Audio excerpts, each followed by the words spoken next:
School. It is the oldest surviving purpose-built building for discussion on theology. I'm also deeply honored, especially at the world's oldest English university, and walking in awe in the giant footsteps at the numerous global alumni achievers. We had some 28 British Prime Ministers, more than 30 international leaders, 55 Nobel Prize winners, 120 Olympic medal winners. Now Confucius says in Chinese, 30而立，40而不惑，50而知天命. In translation, at age 30, one will be independent. At age 40, one will be discerning and unconfused. At age 50, one will actually know about heaven's will and one's purpose. I suppose all of us at J21 are at various stages of our life here. Some are business owners, some are establishing startups, some of you have sold your businesses, and others are professionals and specialists. And you especially, you are in multinationals and also not-for-profit organizations. Now for myself, I have a less traveled career path, having straddled across multiple sectors. I started as a strategy consulting with Big Four Consulting. I have listed a tech startup at the NASDAQ. I was also appointed as senior official in the Singapore government. And I actually focus on foreign direct investments, as well as helping small, medium enterprises. I had advocated and changed policies in Singapore at the National Business Chamber. And now my current capacity looks at investment, focusing on cross-border merger and acquisitions, startup accelerators, and also in tech investments. So of course you'll be asking, then why do you join EMBA? Well, I was the chairman at the United Nations Global Compact, which focused on 17 SDGs. I found many inequitabilities. For instance, in Southeast Asia, we found many smallholder farmers were squeezed by middlemen in profit. They were bullied by landlords, and they were sinking in the poverty cycle. This farmer constituted about 70% of global workforce. When I was younger, I volunteered during my undergraduate days at a charity called Association for Persons with Special Needs, and I became the chairman some 10 years after. I established schools and social enterprises addressing some 1,500 special needs across the age of 7 to 62 years. I noticed vulnerable groups are unable to access resources and scale the social ladder. I have deep realization that the prevailing capitalist system is inequitable and unsustainable.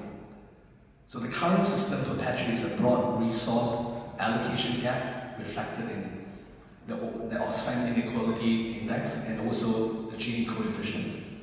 The system is inadequate to provide a safety net for the vulnerable groups. I was hoping that the education that we had here at Oxford University will extend a greater platform to learn from our international peers, all of you here, catalyzes cross-pollination of ideas while unlocking solutions to global social issues. I was not disappointed. In the go-to module, I've learned tools to analyze systemic issues, identify root cause, break down mental and visual cycle model to address Bangladeshi flood issues and create virtual cycle for employment of vulnerable groups. I've learned about uplifting global economics, where there was a founder of Didan from India, and they were cited by the World Economic Forum. She turned up at our panel.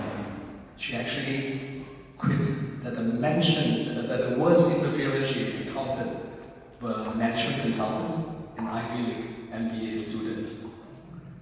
And then she mentioned about snooty attitude and also preconceived notions. That actually humbled me a lot about not having preconceived ideas when analyzing issues. In firm and markets, I've learned about positioning and pricing of externalities for unintended third-party costs or benefits. And in private equity module, I've learned about structuring of deals, blending government incentives and commercial capital for social causes, transforming crime-ridden precincts. And in leadership module, we've learned about unraveling our inherent bias. Although on a lighter note, it was not without collateral damages. We crashed Carter race car at 45 degrees temperature. We destroyed a city of 10 million population infected with zombies in less than 2 hours. In ethics module, we debated about Kantian ethics and making a decision on whose lives to sacrifice when there's a runaway train come by the railway tracks. So we critiqued over the significance of cyclists who pointed the middle finger at the US President's motorcade.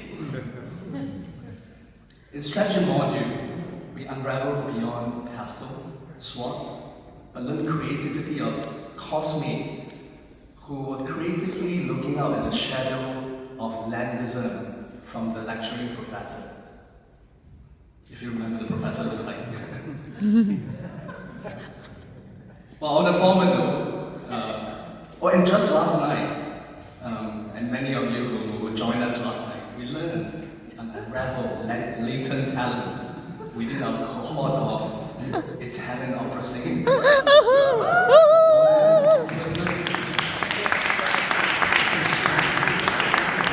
Chinese raps, Western pops, and even class rap songs.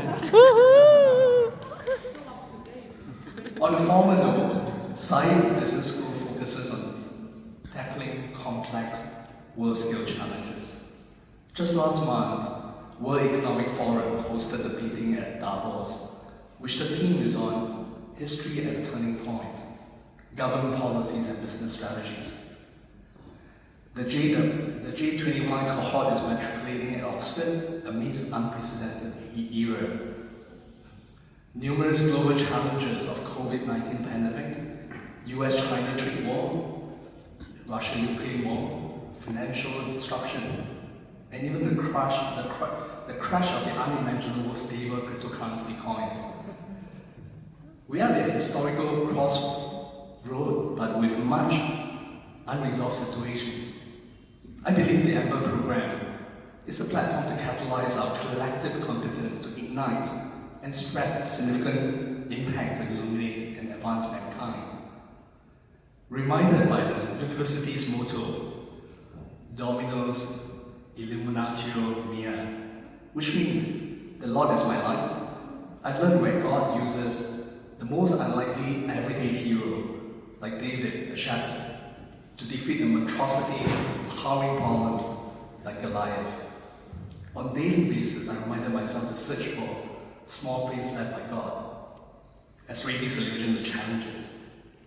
In United Nations, I've learned symbiotic nature pairing, where we put housing related to retirement villages together with childcare center, and that provides symbiotic effect of love, attention, and care between the older ones and also the younger ones too. And also in the Global Compact, I learned that farm discharge and waste actually need not pollute the world. Actually, it can be treated as closed-loop resources to resolve water, or fertilizer, and also energy issues.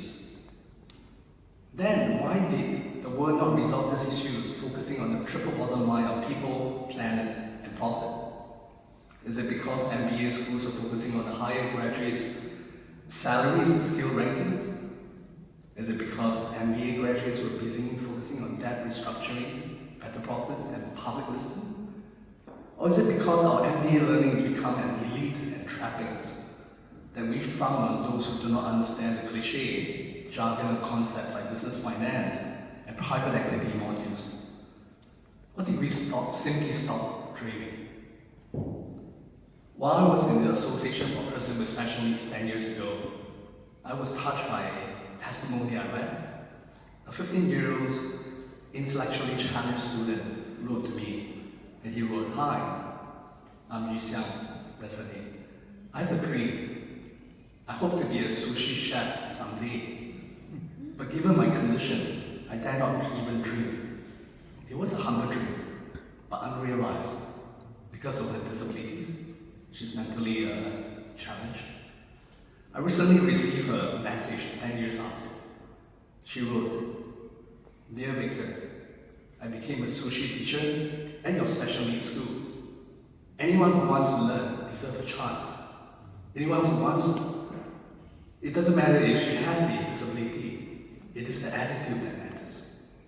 Thanks for fulfilling my dreams." I was really heartened by what she written. So EMBA J21 cohort, we are more blessed than my special needs students, especially during this historical turning point. And let us show the world not to replicate conventional wisdom and biasness. Let's show the world not to put the same broken pieces back together, but show the world how to create a more just, a more kind, more beautiful, and more tender, and entirely equitable whole that we could do. Quoting Oprah Winfrey, the COVID pandemic has illuminated the vast systemic inequitabilities that have defined life for too many and too long. For poor communities, without adequate access to healthcare, inequality is a pre-existing condition. For immigrant communities, with no ability to social distance, inequality is a pre-existing condition. For every person burdened by bias and bigotry, for every colored man and woman living their skin, fearful, and denied an opportunity, is inequality in this pre-existing condition. We have the power collectively to stand up for, fight for, vote for healthier conditions that will create a healthier society. With the EMBA education, it is a priceless opportunity to use our education to heal our afflictions, to apply the best of what we had learned in our head, and also the most passionate cause in our heart. US President Obama pointed out, you have got more role models, more roadmaps, more resources than the civil rights generation did. You've got more tools, technology and talents than my generation did. No generation has been better positioned to be warriors for justice and remake the world. So today, at the Divinity School, I believe God arranges this EMBA J21 cohort. This composition comprises of all of us and our gathering with a purpose. Believe in miracle. It is God's miracle that we graduate 4 months after today's matriculation. It is a miracle that we are being matriculated on the Platinum Jubilee of the Queen's anniversary. Woohoo! So with this, respect and embrace the natural pairing arranged by God. Dare to dream. Challenge the inequitable norm. So thank you and have a enjoyable evening.